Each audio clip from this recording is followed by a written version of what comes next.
Did you know there are over 1 million backyard chicken keepers in the UK? That's a lot of people swapping alarm clocks for a chorus of clucks. And today I'm joining the flock right here in my very average British garden. Will I build a 5-star coop? Or just wind up covered in feathers and regret? Let's see how it goes. First up, why keep chickens? Honestly, it's not just about the eggs. People want a taste of sustainability and maybe a bit of backyard company. Chickens are surprisingly affectionate. They'll polish off your leftovers, and when it comes to slugs, they're better than anything from B&Q.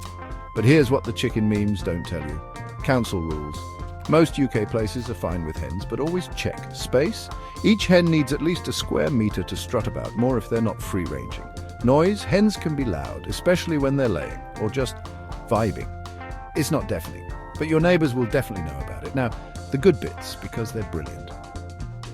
Fresh, organic eggs that taste better than anything from Tesco. Natural pest control. Goodbye, slugs and flying ants.